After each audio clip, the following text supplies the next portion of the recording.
Kenya Kwanza, most guarded fear. Why William Samoei Ruto have become vulnerable is well summarized in the 1-minute video I want to show you in this podcast. And I am talking about the gay rights discussion that has been going on in the country. We saw a very shocking decision from the courts after a petition by Homa Bay Town Member of Parliament Peter Kaluma challenging the Supreme Court ruling that decriminalized, or rather that law that entrenched in law gave an okay for organizations that are defending gay rights, or rather that are propagating gay rights, to be registered in this country. Immediately that Supreme Court ruling came in February, it caused it caused a big uproar in the country. And the MP in his capacity, also as a member of parliament, challenged that decision in Supreme Court. Yesterday, that case was thrown out, and of course he was also asked to bear the cost. And I am telling you that the reason why Kenya cannot blink off from the LGBTQ is because of this video. This is Bobi Wine campaigning in Uganda. Bobi Wine is a force to reckon with and is giving Sebo Museveni a run for his money. And what is summarized here is the talk of Uganda is that Bobi Wine campaign is well oiled, and it just started few months after Uganda made the bold decision to outlaw the gay rights in an act of parliament that was sent to a law by President Museveni. And of course, Uganda deserves the accolades of defending the African morals and standing with the African culture. I remember way back, he once told those LGBTQ the gay community to lock themselves and at least give birth, so that if they can produce a child, they will be allowed. Immediately that happened, Uganda has suffered immensely on different quarters. And it is believed what Bobi Wine is doing is the new force to checkmate Museveni. That is what William Ruto fears. That is what William Ruto fears. You see, immediately, I think the US have been so categorical on this. And I remember in Kenya, they have actually touted our president as African Mr. Nice. Many instances, the ambassador have reminded this country that President Ruto is the easiest man to work with, and that 2022 general election was the fairest and most freest and fairest election in the history of this country. It's because they've been fattening William Ruto.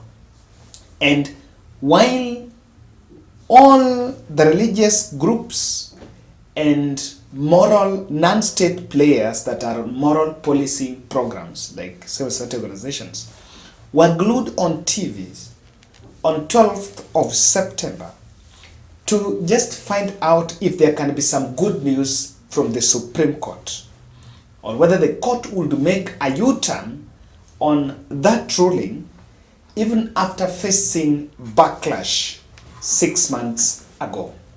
It has proven that the whole discussion about the Kenya stand on the gay rights was actually above board. And many expected that the courts will take advantage of that push of that petition by the MPs to reconsider, but that is yet to happen. I'm not yet sure because there was also another petition that was sent to court by Attorney General that government will challenge that position. I remember talking to someone, telling someone that the government position on challenging was just a weak point to try to create. It's just a PR stunt to be seen as safe is standing with Kenyans. But the reality here is that the discussion was above board. The court stood firm on the gay rates. And I want to believe that William Ruto might have eavesdropped, might have got wind of what Uganda is going through. And even if they are going to lose the money, but they rather lose, I think Museveni is right, to rather lose the money, but keep his morals. Ugandan have seen a lot of things since this started. And I'm going to explain more on that in this podcast. Kindly subscribe to our channel. We are doing 100 subscribers challenge. It is a challenge to help us raise 100 subscribers a day. So how to participate in this challenge is just confirm whether you have subscribed to this channel. Then you click the subscription button there and notification bell so that when we publish a video, you will be notified. And also secondly, we have Bold Podcast in partnership with Top Mark Movers are bringing you this good news that now movement of your households or office furnitures from one place to the other, or even international movement and fumigation have been made easier. This is through the Top Mark Movers. Contact them. You can visit their website, which is www.topmarkmovers.com, or you can as well contact them directly through their number 0710 19 17 43 93. 19 17 43 93. Top Mark Movers, they're saying quality is everything. Ladies and gentlemen, William Ruto knows very well that if he blinks off from the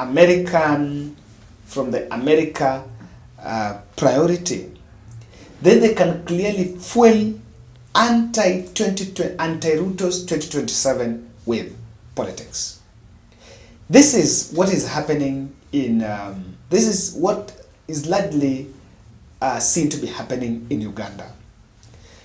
There is an election coming in Uganda, I think, in the next 2 years. And Bobby Wine was a very strong candidate, even against Sebo. And some political pundits argue that he might even have won against Sebo. But of course, Sebo got his way to get the other term. So if US would shift allegiance from William Ruto and support the competitors, William Ruto knows very well that 2027 contest will become very difficult. I know this can always be explained and understood differently, but there is one factor you cannot rub off from the 2022 elections, that there was some heavy lifting. Whether the heavy lifting was done in terms of the financial support or oiling the campaigns or even the goodwill, but I think there is a package that the US did to do heavy lifting. So they doesn't want to find a situation where if he falls out with US through this and finds out supporting the opponent, like what's happening in Uganda. Secondly, do you remember the World Bank loans? Uganda was denied the World Bank loans because of passing those gates. I think us as a country, we are some of the biggest beneficiaries of the World Bank facilities in East Africa. And while in the campaign manifesto, Kenya Kwanza envisioned economic recovery as a situation where we can all easily fund our projects in the country without borrowing. We are still some of biggest borrowers, some of the notorious borrowers from World Bank. And if we can be denied loans, maybe we can find ourselves defaulting on other loans. You know, I've just listened to Waziri Susan Nahumisha while talking in Citizen TV, and Susan is saying that those who will not be able to pay for the insurance, as well government has hustler funds, so they can still borrow hustler fund to pay for their health cover. And I was like, is that's what you're even feeding the public? And it simply says that even us, we can as well go and borrow to service other loans. Remember, the World Bank has also warned that against the oil deal from Dubai. So he's seen such bad things, and those are some of the things that William Ruto will not want to miss out. Lastly, missing the American market. As we speak today, under the AGOA, the US has banned imports from Uganda. And in reverse, Seboni, who is Museveni? Museveni has also said that under the AGOA, the US is also supposed to to export their second-hand clothes to the countries benefiting. And has also banned exportation, or rather importation of second-hand clothes from the US, saying that they're clothes that have been used by dead bodies. That's what Sebo is saying, Seven is saying. They're clothes that have been used by dead people. So, ladies and gentlemen, that is the long and short why the LGBTQ had to come. Of course, I just had to revisit this because this is a matter that was very emotive in this country. We really spoke about it, and everyone from all non-state players were actively involved in this discussion. Having made the observation of what is happening in Uganda, I think Kenya, and no one should even think that state is going to challenge it, the challenge is going through. No way. This one, I think, has been decided. Thank you.